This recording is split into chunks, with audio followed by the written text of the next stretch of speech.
Царь Иисус. Небо, земля и море пред Тобою склоняются. Мы благодарим Тебя. Знаете, я хочу, чтобы вы слышали Слово Божье сегодня с особой внимательностью. Что я сказал? С особым вниманием. Вы слушаете Слово сегодня с особым вниманием. Знаете, вы уже получили благословение через прославление, через молитву.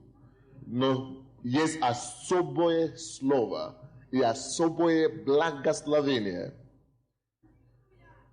которое Бог уже выпустит на вашу жизнь через Слово. Now, я надеюсь и хочу верить, что всякий, кто слышит Слово Божье сегодня, всякому, кому это Слово придет сегодня, я хочу верить Богу, что вы воспримете это Слово. И я хочу верить Богу, что ни один из вас Божьей благодатью не попадет в ад после услышания этих слов. Но я хочу верить Богу, что вы не только попадете в Царство Небесное после слышания этого слова, очень простое слово, но я хочу верить Богу, что и все, которые попадут в Царство Небесное, я думаю, что все вы попадете туда, хочу верить Богу, что вы все получите конкретные награды за вашу жизнь здесь на земле. Что вы не будете огорчены перед Иисусом на небе. Я просто хочу верить, что вы примете это слово от Господа сегодня. Я хочу верить, что вы будете исполнителями этого слова, которое вы примете сегодня. И я хочу верить Богу, что придет особая благодать и помазание на вас, чтобы жить правильно и чтобы ставить приоритеты в своей жизни и чтобы переставить, как мы говорим, ценности в вашей жизни. Переоценка ценности. И чтобы вы правильно начали видеть вещи, так как Бог хочет, чтобы вы видели. Господь, я прошу Тебя, помоги нам в этом. Дух Божий, помоги донести это слово. И помоги нам не забыть. Но не только не забыть, но исполнять. Так как Ты хочешь. Во имя Иисуса. Второе послание Коринфянам, 5 глава. Я буду читать с 1 по 10 стихи. Второе послание Коринфянам, 5, с 1 по 10 стихи. Если вы имеете ручки и конспекты, и бумаги, конспектируйте то, что я буду говорить. Если у вас нет, то закажите проповеди, аудио или видео, и возьмите себе потом. 2 Коринфянам 5, с 1 по 10 стихи. Ибо знаем, что когда земной дом наш, эта хижина, разрушится, мы имеем от Бога жилище на небесах, дом нерукотворенный, вечный. От того мы и воздыхаем, желая облечься небесное наше жилище. Только бы нам и одетым не оказаться нагими. Ибо мы, находясь в этой хижине, в этом теле, воздыхаем под бременем, потому что не хотим совлечься, но облечься, чтобы смертное поглощено было жизнью. На это самое и создал нас Бог, и дал нам залог Духа. Итак, мы всегда благодушествуем, и как знаем, что водворяясь в теле, мы устранены от Господа. Ибо мы ходим верою, а не wideniem, to my благодушествуем и желаем лучше выйти из тела и водвориться у Господа. И потому ревностно стараемся, водворяясь ли, выходя ли, быть Ему угодными. Ибо всем нам должно явиться пред судилище Христово, чтобы каждому получить соответственно тому, что он делал, живя в теле, доброе или худое. Согласно этому местописанию,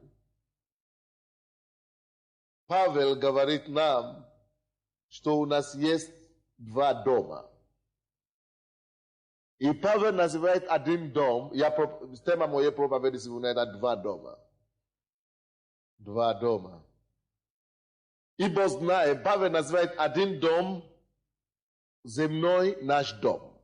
Это хижина. И Библия говорит нам, что это первый дом, который у нас есть, это хижина, это тело, Павел называет хижина, что это тело разрушится. Мы имеем от Бога жилище, если это разрушится, и это разрушится. Рано или поздно. Но когда это разрушится, есть некоторых людей, у кого больше нету никакой надежды. Если они умрут, они не знают, что будет с ними. Если они умрут, они думают, что они превратятся в прах, и на этом все закончится. Если они умрут, они думают, что все, небытие и все. Но Библия говорит, что никто, все не заканчивается после смерти. И для грешника, и для праведного. У неверующих нет надежды, потому что у них ждет вторая смерть. Гибель, озеро огненное. Но Бог говорит, что мы тоже, у нас тоже этот дом разрушится, первый дом. Все умрут. Это дом тоже разрушится у нас. Но в отличие от неверующих, в отличие от тех, которые не служили Богу, мы имеем от Бога жилище другое на небеса. Вы слышите? Если и когда разрушится это наше жилище, мы имеем другое жилище, дом нерукотворенный, вечный. Нерукотворенный, но вечный дом. Мы имеем на небеса. Алло, слушайте и смотрите на меня. Давайте будем говорить откровенно с друг другом. Смотрите сюда. Смотрите на меня точно и четко. Бог говорит, Павел говорит верующим и с верующими говорит. И говорит, у всех разрушится это жилище, но это хижина, земное тело. У всех разрушится, у всех наступит смерть. Но он говорит, мы верующие, он знал своих верующих.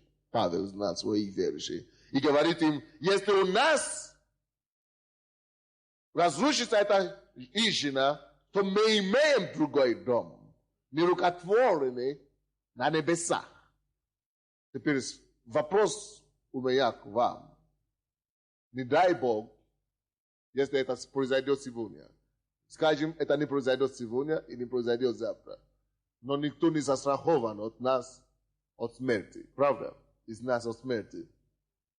И мой вопрос к вам, откровенный вопрос.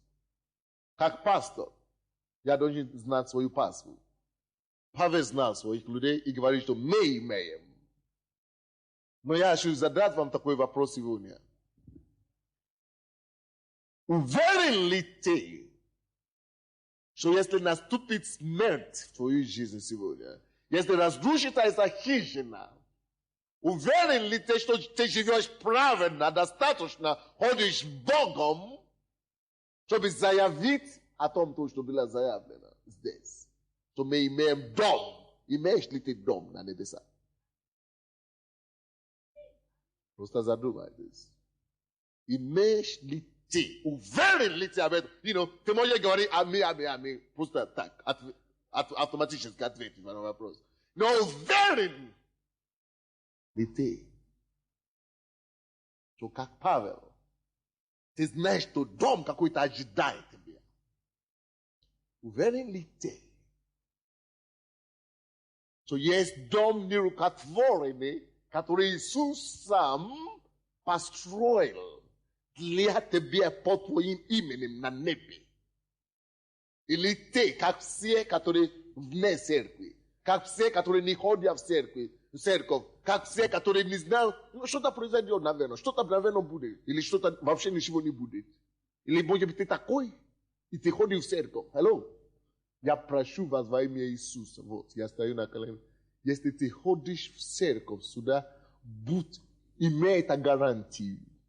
But uveren. Suda este te voshas umriush, što ja uveren, što Bog me ja premet. Ja znaju jivo, ja divuz nem. Prosta, lea себе, prosta but, reši etat vapros ras imnasida. Što god da može samnoje proizajti. Što god da može služiti sa vetom gorode. Što god da vetom strane može služiti sa, no ja znaju kuda ja priнадлежу. Ja znaju kuda ja idu. Ja znaju svoje предназначение. Ja znaju što Isus me ja ждет. Ja znaju što On primit me ja v Его вечную обитель. Ja znaju što On обнимет me ja. Ja znaju što On скажет мне, добре пожаловал, верный раб. Чтобы быть уверен, а завтрашнем дне. Не надо быть хорошим слишком. Не надо стараться зарабатывать что-то. Надо просто быть уверен, что ты живешь с Богом, что Он простил тебе все твои грехи. Если ты знаешь, что ты грешил вчера, ты знаешь, что сегодня я стал утром, я попросил у него прощения, Он уже меня простил. И я живу правильно с Ним, я общаюсь с Ним, я хожу с Ним, я читаю Его Слово, я разговариваю с Ним, я просто спасен. Ты должен об этом знать. Просто безусловно. Ты просто должен иметь это гарантия лично у себя в душе. Потому что многие будут огорчаться тогда. Просто многие будут плакать тогда. Но плач ничего уже не решает. Поэтому ты ходишь в церковь, не как клуб. Ты ходишь в церковь, не просто чтобы исцелиться. Слава Богу, что Он исцеляет нас. Ты ходишь в церковь, не только чтобы твой бизнес поднялся. Слава Богу, что Он поднимает наш бизнес. Это чтобы мы здесь не уступали других. Это чтобы мы здесь не хуже смотрели, чем других. Чтобы мы здесь не хуже жили, чем дети дьявола. Бог будет заботиться о нас здесь. Он будет одевать нас, напоить нас. Но Он не хочет, чтобы ты забил о твоем вечном обители. Реши этот вопрос в первую очередь. Реши вопрос в первую очередь о твоем вечном обители. Пожалуйста, я умоляю тебя. Не живи один день, если ты не уверен, что этот день проведешь с Богом в вечности. Не стоит жить один день, если ты не имеешь гарантию об этом дне, что если моя жизнь закончится в этот день, я буду с ним. Павел знал, и он беспокоен, поэтому он не боялся перед смертью. Насколько ты знаешь, и насколько ты знаешь, что твоя жизнь изменена. Ты знаешь, мы все знаем, как мы жили до того, как мы пришли к Богу. Но есть некоторые, которые жили так до того, как пришли к Богу, и сегодня продолжают жить так. Ты не играешь с Богом нельзя играть. Он знает все. Внутри и снаружи. Пожалуйста, я умоляю просто тебя, как пастор твой, живи так каждый день, чтобы застраховаться в том, что я правильный перед Богом. Мое хождение перед Богом вот так, классно, чудесно. я просто знаю, что я живу с Богом, я спасен. Я не живу в грехе, я не живу в нищете, я не живу в лицеприятии, я живу с Богом. Почему это так? Почему это важно? Потому что люди, которые живут с Богом, на самом деле, они желают больше быть с Богом, чем быть здесь на земле. Серьезно. Второй стих говорит, от того, от чего? От того, что мы знаем, что у нас есть лучший дом, прекраснейший дом на небе. Вот от того мы и воздыхаем, желая облечься в небесное наше жилище.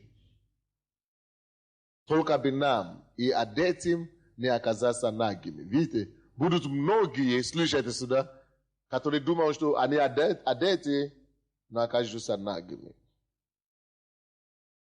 Спасаешь других, но сам не спасен. Я не думал, что Иисус придет завтра. Иисус не придет завтра, я могу вам это гарантировать. Иисус даже не придет через 10 лет, я могу это гарантировать вам, я могу доказать вам это по слову. Вы скажете, как это так? Да, он не придет завтра, но ты пойдешь к нему. Так что подумай. Иисус придет. Я думаю, что Иисус придет в этом 20 веке, который мы будем. Он придет очень скоро. Но если ты пойдешь к нему до его пришествия, что ты скажешь ему? Чтобы одетыми, что это значит? Внешне я все делаю. Я хожу в церковь. Я все делаю. Вроде бы христианин. Все делаю. Одеты. Вы все знают меня. Чтобы одетым не оказаться нагими. Потому что Бог же от него ничего не прячешь.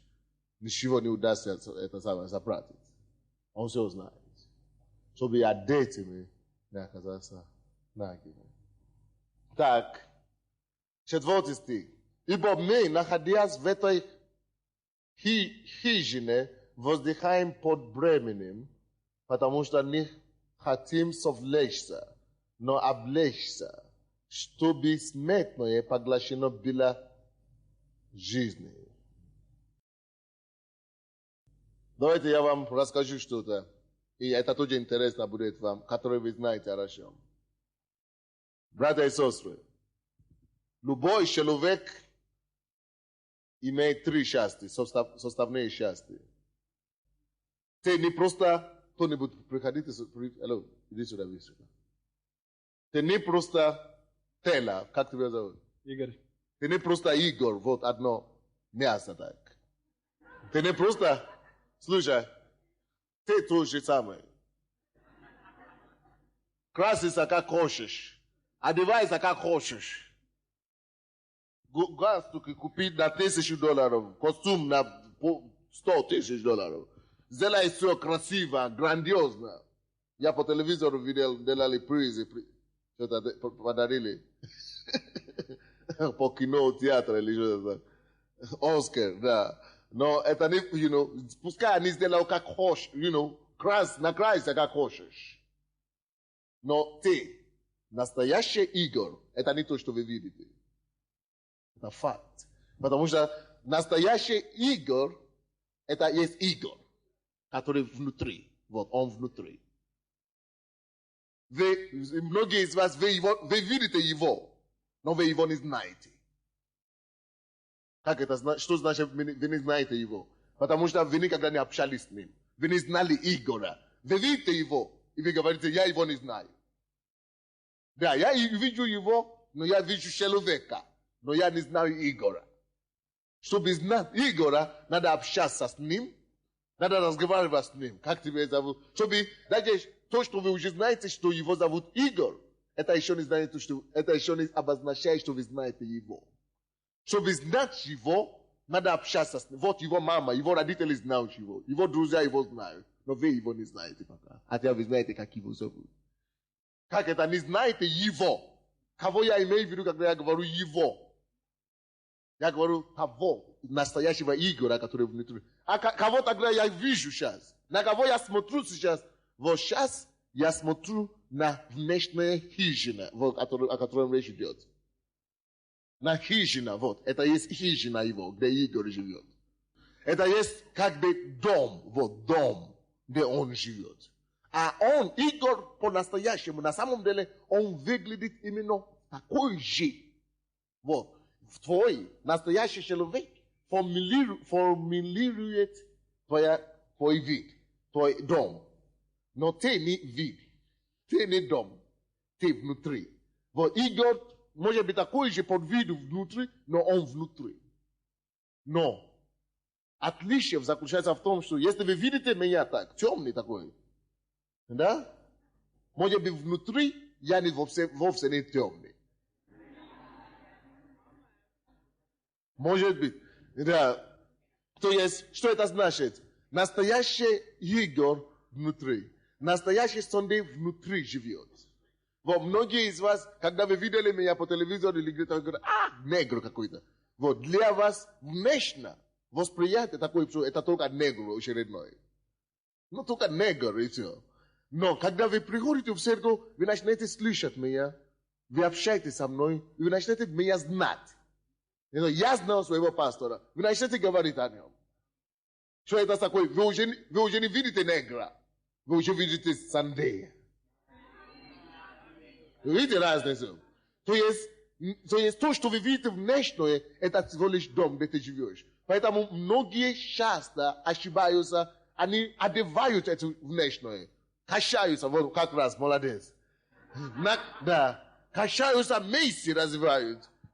Накапливают кровь здесь и так далее. Качаются очень хорошо, большие такие. А внутри вообще маленький.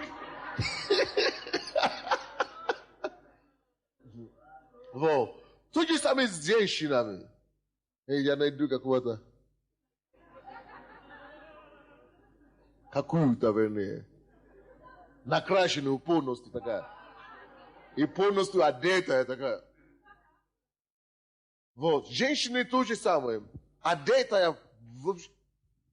Не здесь, конечно. Здесь мы уже другие. Но в миру они делают все, чтобы как-то понравиться внешне. Чтобы все как-то... И вообще уже отказывался одеваться, вообще, некоторые.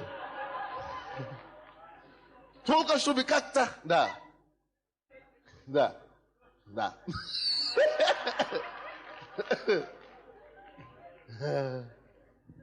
Вы понимаете, да? Только чтобы как-то думали, чтобы у людей создавали какое-то впечатление о них. Но человек, который мудрый, у него впечатление создается не потому, что он видит внешнего так. Это всего лишь хороший дом, ты украсил твой дом, но какая разница? Каждый может как угодно украсить твой дом. Лишь бы деньги есть. Вы слышите меня? Лишь бы были деньги, накупить куртки какие-то, или пальто какие-то, шубы какие-то, и все. Если даже нету волоса, он оденет себе, как у вас называется, парик какой-то. Если нету эти ногти, он купит себе новые. Если нету это, как у вас здесь, не бодра. Бодра, да? Бедра, он купит это, которые подставки какие-то. Потом одевает внутри. Все можно поделать, как угодно. Я знал, что есть такие женщины, которые покупают, потом что-то так делать. Что не хватает. Если нету груди, покупаешь что-то. Так что внешне, слушайте меня сюда, глубокую мысль я хочу сказать. Слушайте дальше. Я вижу женщины подсказывают друг другу, что на пастор нашел наши секреты. Но ничего, бывает. Слушайте, да. Аллилуйя. Слушайте. То есть некоторые действительно можно что угодно настроить, или нарисовать внешне. Вот. Но то, что происходит внутри, это происходит уже не с домом, это уже происходит с тобой, вот, непосредственно, Sunday MC говорит. А то, что здесь в теле, ты сам знаешь. Что когда ты один, это уже не важно нигде. Но внутри, чтобы с тобой происходит, вот это ты, вот, это уже во всем там, вот где там вопрос решается. А многие ошибочно тратят всю свою жизнь на вот это вот, масса, на вот это вот. На это внешнее все только. А в них внутри человек худеет. И уже все, скелет уже стал. Они питают плоть. Вот. Почему я это говорю? Я хочу сказать вещи. Человек, любой человек составляется из трех частей. Человек внешний, тело его, которое мы видим. Человек внутренний, называется его дух, духовная сущность. Это его он сам, настоящий человек. Так, а потом третий человек, это его человек душа. Его душевный мир, его душа. Поэтому человек составляется из трех частей. Вообще-то, человек сам по-настоящему не есть вот человек, Игорь, это тело. Человек сам вообще-то есть дух, вот Игорь, который внутри. Вот дух Игоря, Игорь, который внутри дух его. Игорь есть человек, который живет в этом теле. Накачанное телом. А потом Игорь, который внутри имеет, получается, что Игорь имеет тело и живет в этом теле, большом теле.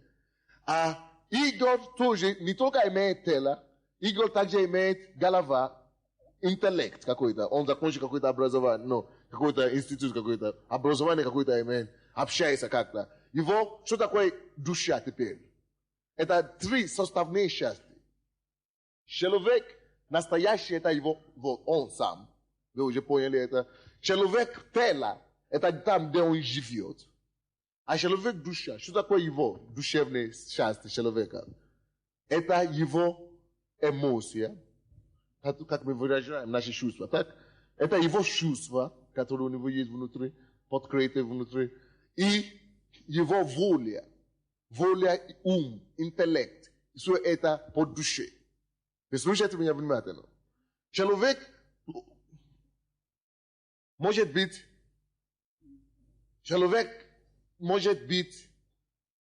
так, жизнь человека. Вот я подхожу к моей проповеди сейчас. Спасибо большое. Ты был очень полезный. Я случайно вызвал человека, и ты как раз подошел. Вот, короче, слушайте сюда. Я говорил вам уже, что человек может быть, иметь три составные части, да? Он сам, его суть есть кто? Дух. Он имеет душу. Он имеет ум. Он имеет эмоции. Он имеет чувства. Он имеет интеллект. Но интеллект человека не есть человек. Душа человека не есть человек. Хорошо. Матери, слушайте сюда, и папе тоже. Когда у вас ребенок родился, маленький такой, или месяц, или полмесяца, он даже, 2 дня, 3 дня, он даже ничего не видит, правда? Не видит, он знает, как его зовут. Нет? А бебе знает, его душа на уровне нуля, только чувства, эмоции там есть. Его ум на уровне нуля. Аминь? Но, как вы думаете, он все равно человек или нет? Если вы скажете маме, что у тебя такой? Ребенок, это же не человек. Она набросится на тебя. Она устроит тебя любой скандал. Если ты скажешь, что его ребенок, потому что маленький не человек. Аминь? Слушайте внимательно. Я еще иду к проповеди. Слушайте внимательно. Пожалуйста, я умоляю вас, не спешите сейчас. Даже когда ребенок дню, или 2 дня, ребенку 2 дня, или 3 дня, или год, или месяц, или он человек все-таки. Хотя мы не видим интеллекта, мы не видим ума. Правда? Это значит, человек не есть ум. Человек не есть интеллект. Почему вы тогда взрослые здесь, многие из вас, которые пришли, может, 1-й раз или 2-й раз, вы еще полагаетесь на свой интеллект, на свой ум. Вы думаете, что я – это мой ум. Не знаю, что сказать вам. Не знаю. Но если вы сказать, я бы вам дал хорошо. Как это вы можете быть неразумны до такой степени, чтобы думать, что я это вот мой ум, я накопил. Я это мой интеллект. Вот я только я Бога не верю, я только себе верю. Вот у меня голова, у меня вот не бейся, у меня как человек может быть такой глупый, я не понимаю. Когда ты был вообще маленький ребенок, у тебя этого интеллекта, который у тебя есть сейчас, не было. А тебя запас был, потенциал был. Но ты не знал даже А, ты даже не мог говорить А, Б, разница. Но мы тебя назвали человека. Ты человек не потому, что у тебя есть интеллект. Ты человек не потому, что у тебя есть ум. Ты Андрей, ты Василий, ты Наталья, ты Оксана, не потому, что у тебя запас психологии и марксистской философии. Брось это все.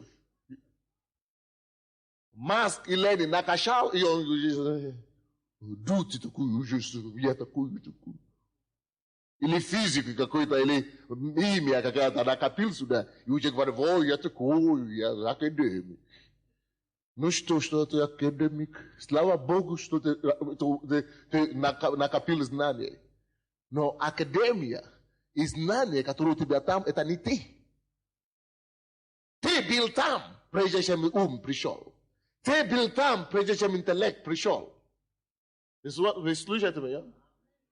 Ты не есть интеллект. Ты не есть ум. Ты не есть та работа специальная, профессия, которая у тебя есть. Ты есть человек Василий, ты есть человек Андрей, ты есть человек Наталья, Оксана и так далее. Вы слушаете меня? Ты также не есть плод. Потому что если бы ты был плод, вот это, вот, который у тебя есть, если бы ты, Наталья, есть плод, дорогой, посмотри, какой у тебя был плод, когда у тебя был месяц. И какой у тебя плод сейчас. Ты есть плод.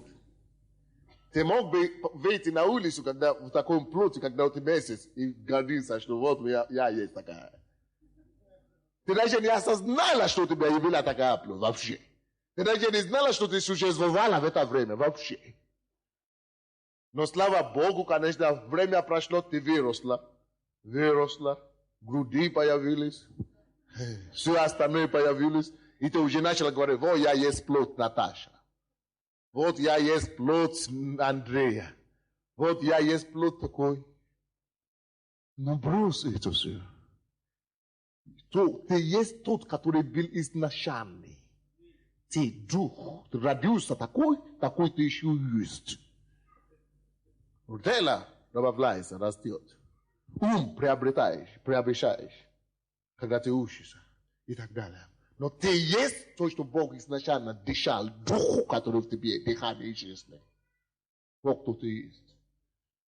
Алло? Я сказал вам, я проповедую сегодня на теме два дома, да? Напишите по-другому. Я изменил название проповеди. Напишите 3 вида жизни. Я проповедую сейчас на теме 3 вида жизни. Алло, братья и сестры. Да, человек состоится из 3 частей, и значит, у человека может быть 3 жизни. Вы слушаете меня? У тебя может быть 3 жизни, дорогой. Слушайте сюда сейчас, я начинаю проповедовать, очень интересно, вы должны это понять. Кто-то живет первую жизнь. Напишите себе. Первая жизнь. Кто-то живет по первой жизни только. Первый уровень жизни. Плоть. Тело.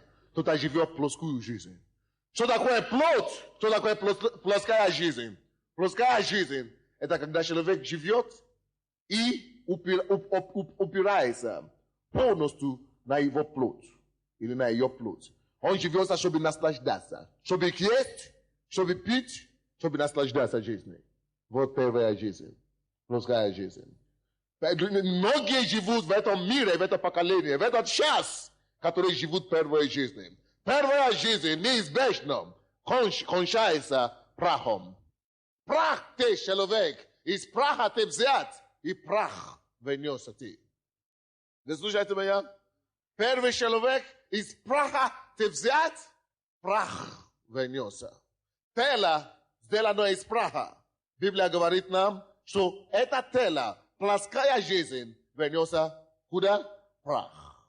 Человек, который живет первую жизнь, это самая низкая жизнь. Это самая ничтожная жизнь. Жизнь, когда ты только спишь, кушаешь, гуляешь, наслаждаешься, веселишься, потом спишь. Идешь, работаешь, приходишь, питаешь плод, а потом спишь.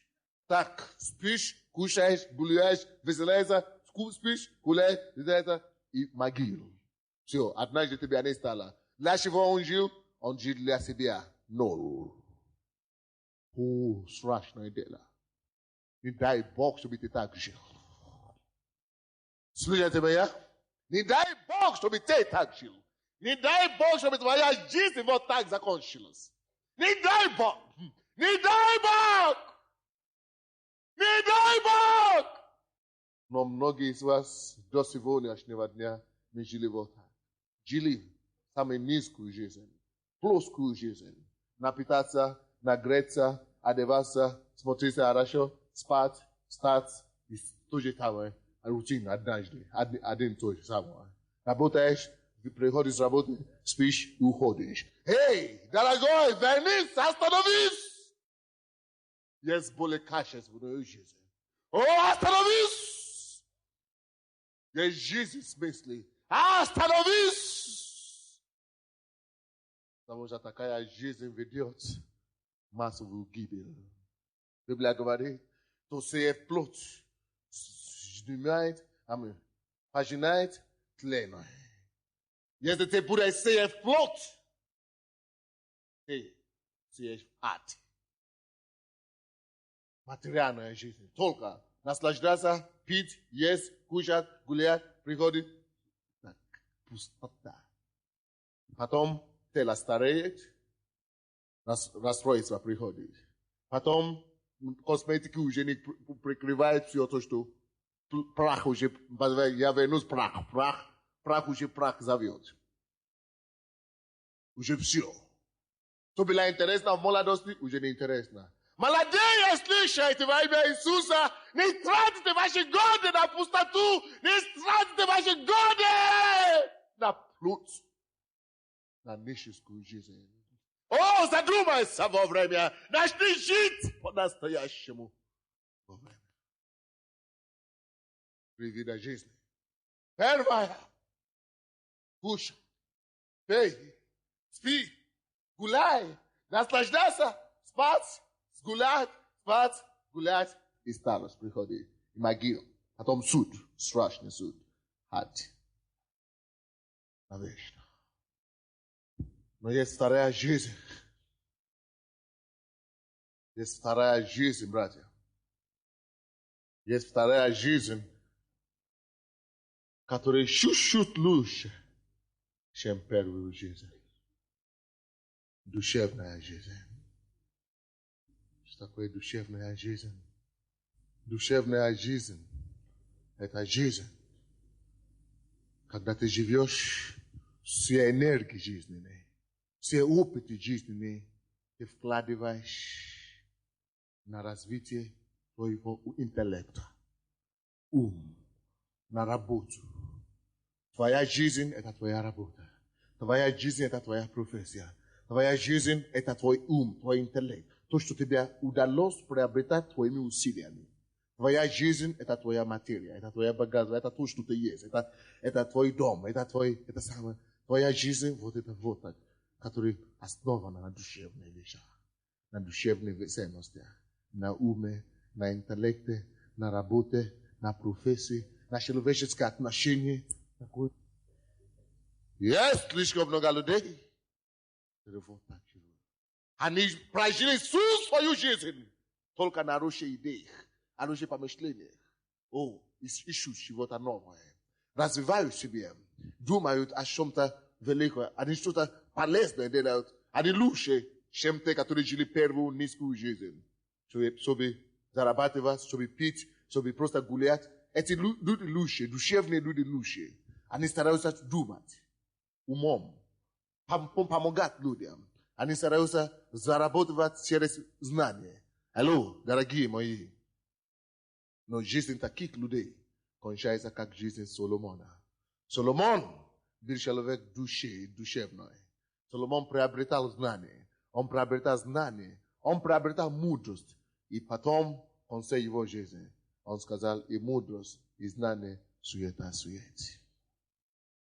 Неизбежно человеку, который живет душевной жизнью, который проработал, прожил всю свою жизнь только на душевном уровне, ему неизбежно в конце жизни скажет суета.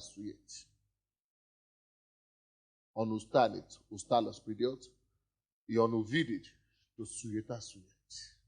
Что будет, куда я иду, у него нет будущего. Да, часто у таких людей появляются памятники. Да, часто здесь на земле у них появляются какие-то труды. Но больше не идет. Вечности твое знание не идет с тобой. Вечность твой интеллект не идет с тобой. Твои труды не пойдут за тобой. Дальше, чем могилы. О, твое имя хорошее не пойдет дальше, чем грубо. Ой-ой-ой-ой-ой-ой-ой-ой. Жить только для души тоже малополезно.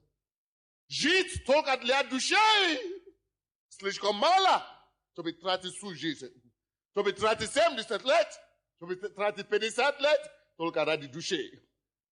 Есть что-то более ценное. Есть жизнь более наполненная. Есть жизнь более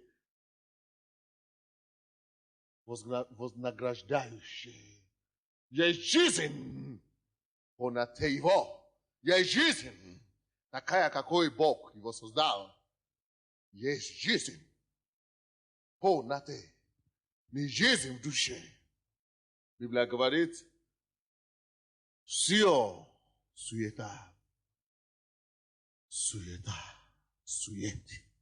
Я человек, кто приобретает знание, он не возьмет знание с собой.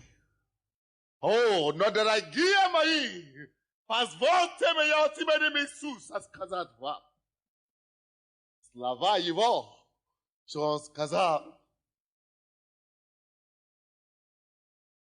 Жить можно только всяким словом, исходящим из уст его.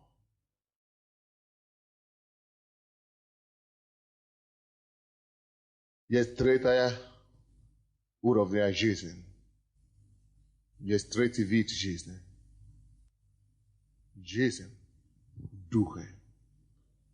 Жизнь, когда твой дух общается с Духом Божьим. Многие из вас, у вас накачанная голова, но вы даже не знаете, что есть Дух.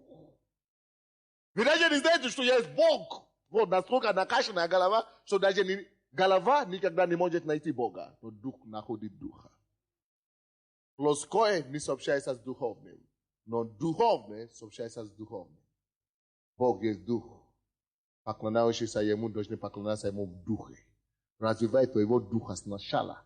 Тогда ты будешь убедиться, есть ли Бог или его нет. Потому что Дух сообщается только с духовным.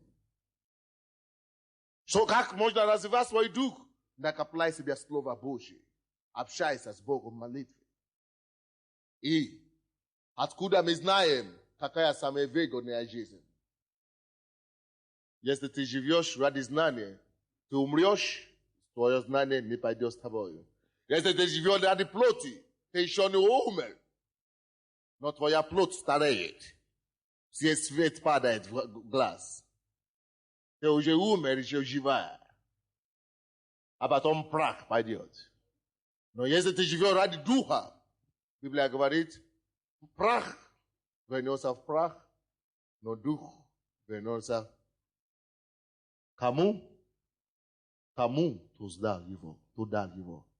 Прах, если прах возвращается в прах, откуда он взят, то дух возвращается к тому, откуда он взят. И поэтому здесь написано, что есть земное хижина, но дух человека приобретает нерукотворенное хижина. Когда его дух покидает его тело, Бог дает ему нетленное тело. Тело, которое никогда не умрет больше. И с этим телом ты сможешь жить в Царстве Небесное и с Богом всю жизнь. И ты получишь награду за твою жизнь здесь, на земле. Давайте откроем быстренько. От Матфея 6 глава. Я заканчиваю. От Матфея 6 глава. Почему я умоляю вас? Почему я очень просил вас в начале этой проповеди? Чтобы никто из вас не пропустил рай. И что, попадав в рай, чтобы вы жили так жизнь вашу, чтобы приобрести награду там, на небеса. Евангелие от Матфея, 6 глава, 19-20 стихи. Откройте ваши уши, чтобы слышать. Ибо Слово Божье говорит, имеющее ухо, да слышит, что говорит Дух Божий Церкви. Имейте ухо, да слышит. Имеющее ухо. Сегодня в этом зале слышь, что Дух Божий говорит. Евангелие от Матфея 6, 19-20. Иисус говорит, я цитирую.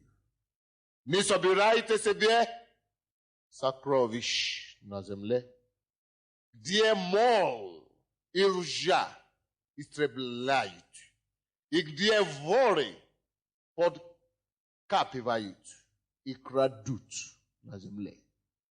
Но собирайте себе сокровища на небе, где ни мол, ни ржа не истребляют, и где воры не подкапывают и не крадут.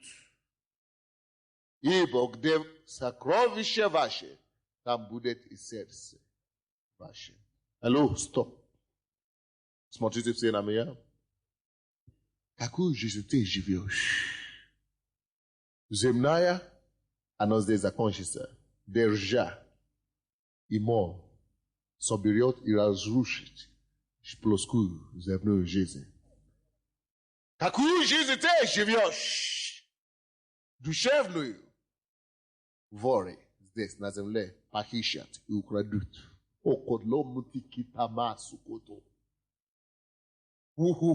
Открой наши уши, чтобы слышать. Наше сердце, чтобы принять. Какую жизнь ты прожил или живешь? Но есть жизнь, которая выше, чем жизнь. Ты можешь накопить себе сокровища на небесах. Где нету воров, где нету лжа, где нету молен. Библия говорит нам, накопи тебе сокровища на небесах. Что это значит и как это делать? Я вам скажу в двух словах. Однажды Иисус взял одну женщину и показал ей небо. И она сказала, я была спасенная. Я попала в Бог на небо. Но почему у меня такая бедная жизнь? Иисус говорит ей, на небе, у нее, она видела другие дома, для других спасенных людей, все, обильное богатство. Она была спасена, но нету награда. Иисус сказал ей, ты жила здесь на земле, ты была спасена, ты ходила в церковь, ты служила мне, ты была спасена, верующая, хорошая. Но ты стратила всю свою жизнь на себе и на твои детей. Но на мое царство ты забила накопить богатство. Там ты жила 56 лет, но здесь ты будешь жить вечно вот так. Как ты живешь здесь на земле, ты зарабатываешь, какая будет у тебя жизнь завтра, там, на небе. Твоя жизнь здесь на земле сегодняшней определяешь, какой у тебя будет будущее вечное. Слушайте меня, братья. Иисус сказал ей, небо считают только те деньги, которые истрачены на дела Царства Божьего, на церкви, на дела Божьи. Деньги эти только Бог считает. Бог считает те труды, те энергии, которые были затрачены только на то, чтобы продвигать Божье Царство вперед. На Божьи дела. Только те энергии считаются вам. Бог считает только те усилия, те знания, которые были использованы для Царства.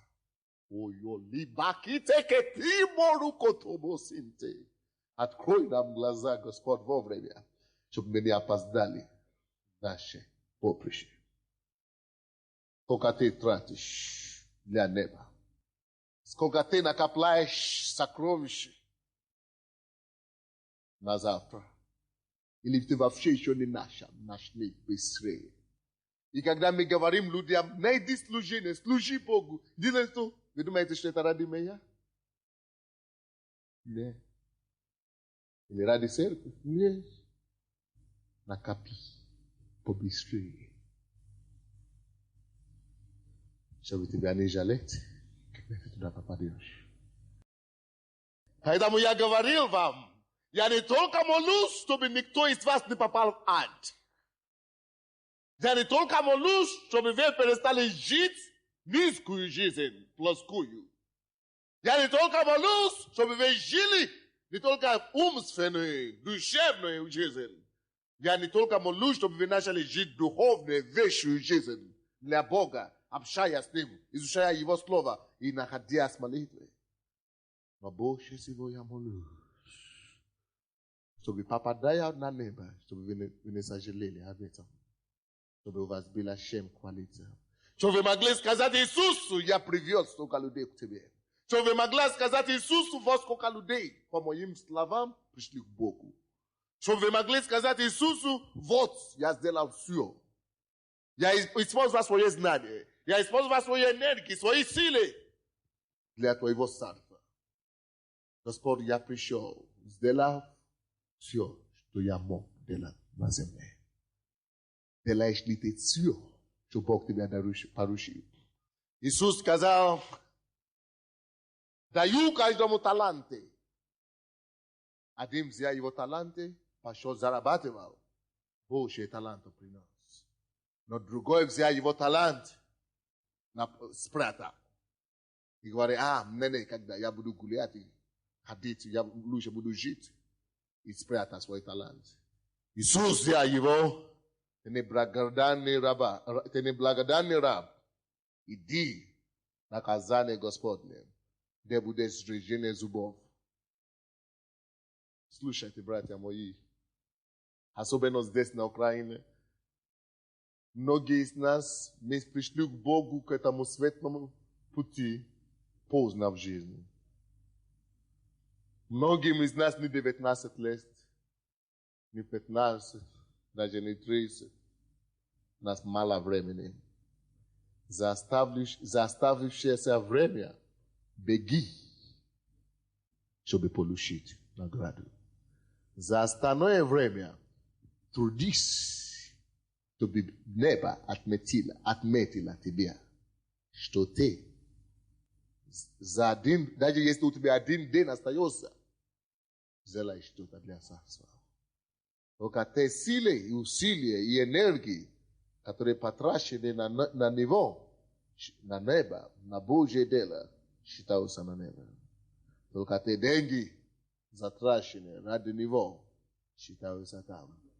Только те мысли, знания, умы, затраченные на него, считаются там. Дорогой,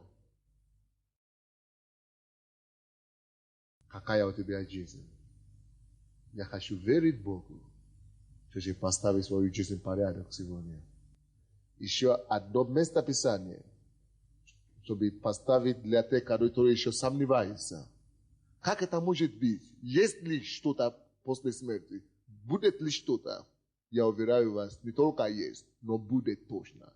И Бог покажет вам картину, как видеофильм этого дня, этой проповеди на небе, когда ты туда попадешь. И тебя напомнишь, ты слышал, была такая проповедь. Ты прослышал и прохмахивал руку, вот теперь отвечай. И дай Бог, чтобы это было в адрес кого-то из нас. Первое послание Коринфянам 15. Последнее место Писания. Кто-нибудь, кто может читать по-русски, иди сюда, читайте для меня. 1 Коринфянам 15. Кто может прочитать? 1 Коринфянам 15. Слушайте внимательно, пожалуйста, эти слова, пожалуйста. 35 стиха по 49. Но скажет кто-нибудь, как воскреснут мертвые, и в каком теле придут? Безрассудный. То, что ты сеешь, не оживет, если не умрет. И когда ты сеешь, то сеешь не тело будущее, а голое зерно, какое случится, пшеничное или другое какое.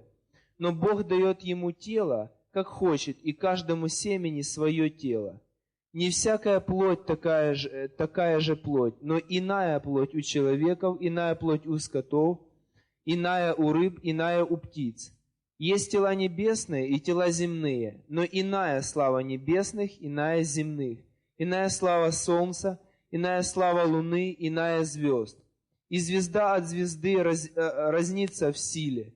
Так и при воскресении мертвых сеется в тлении, восстает в нетлении. Сеется в уничижении, восстает в славе. Сеется в немощи, восстает в силе. Сеется тело душевное, восстает тело духовное. Есть тело душевное, есть тело и духовное. Так и написано. Первый человек Адам стал душею живущую, а последний Адам есть дух животворящий.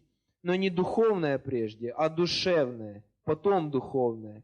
Первый человек из земли перстный, второй человек – Господь с неба. Каков перстный, таковы и перстные, и каков небесный, таковы и небесные. И как мы носили образ перстного, будем носить и образ небесного. Может, кто-то из вас думает, как это так? Что человек умирает, а потом восстает. Дорогой, как это так? Я тебе скажу. Точно, как ты сеешь семя, или семена какие-то, или зерно. Ты сеешь зерно, правда? Вы сеете зерно в голую землю, потом это зерно восстает, и идет не так, как вы сеяли его, но новое тело идет. Тело деревянное идет. Уже другое тело, другое качество. Точно так же, когда ты сеешь плод, человек, который умер, это тело восстает. Другое качество, которое никогда не умрет. Если это так, даже диалектика, ленинизма, диалектика говорит, что переход от количественного и переход в качественное изменение. От перехода от одного состояния в лучшее состояние, то же самое по смерти. Ты умрешь, посеют и пожнешь. Ты восстанешь, чтобы получить награды и суд. Либо добрый, либо злой. Между не бывает. Склони свою голову и скажи, Иисус, я хочу переоценка мою жизнь. Переоценка моей жизни. Я хочу переоценку, Господь, помоги мне. Я хочу перестать жить плоскую, чистую жизнь. Я хочу перестать жить только душевную жизнь, умственную жизнь. Я хочу начинать жить качественную жизнь. Жизнь в духе, жизнь с Богом. Поговори с Богом. Поговори с Богом сегодня. Поговори с Богом. Скажи, Господь, прости меня. За все мои грехи, за все мои ошибки. Я прошу Тебя, прости. Прости. Прости. Иисус, помоги мне жить по-настоящему. Качественную жизнь, Господь. Помоги мне жить. Помоги мне жить. 3 вида жизни.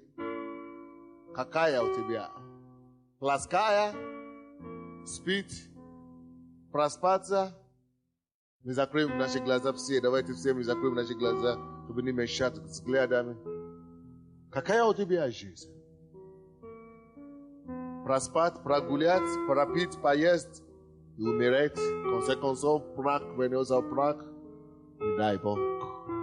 Скажи Иисус, сегодняшнего дня я хочу иметь более качественную жизнь. Иисус, помоги мне, чтобы я мог свои силы давать тебе, свои знания давать тебе, свои энергии давать тебе, свои финансы использовать для твоей славы. Только все, что затрачено для царства, входит в небесное сокровище. Только все, то, что затрачено на Иисуса, на Его царство, только то небо отмечает. Чтобы небо отмечает твоей жизни сегодня. Если что-то, чтобы небо отмечает, или ты только сигареты в руках и алкоголь в ночи, не дай Бог, Иисус, избавь меня, избавь меня, избавь меня, избавь. Спаси, освободи, помоги. Может быть, ты только живешь ради ума. Ты думаешь, Бога нет, если есть, мне все равно, я все равно работаю, я учусь, я делаю все. Скажи Богу, Господь, это все закончится здесь на земле. Суета, сует, Соломон говорил. Суета, сует, суета, сует, суета. Сует, скажи Богу, Господь, не хватит суета. Не хватит суета. Не хватит суета. Не хватит суета. Господь, не хватит суета. Не хватит. О, Иисус, не хватит света. Не хватит света. Я хочу жить по-настоящему, по Твоему Слову. И во всяким словом, которое исходит из уст Божьих, будет жить всякий человек. Я хочу жить по Твоему Слову. Я хочу общаться с Тобой в молитве. О, хочу отдать свою жизнь Тебе. Тебе, Иисус, как Ты хочешь. Так и направо. Как Ты хочешь, так и руководи. Калибор, катапор, Елебор, катапор, Иисус, Иисус. Клебор, Лавос, Кутомария, Катанда. Иисус, Иисус, Иисус, Иисус, Иисус. Помоги, чтобы никто из этих не имел озера огненное, как его вечное обитель, Господь. Чтобы никто из слышавших эти слова Твоих не покинул путь жизни и путь истины. Чтобы никто из них, не попал в ад, но чтобы все мы, Господь, наследовали Царство Небесное. Чтобы мы делали правильные точки в нашей жизни и правильные выводы. О, Иисус, чтобы все мы правильно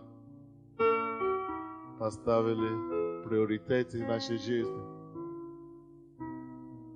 Помоги нам, чтобы мы могли наследовать вечную обитель, как наш дом, и жить с Иисусом вечно, вечно навсегда. Я благодарю Тебя, Иисус, за это слово сегодня.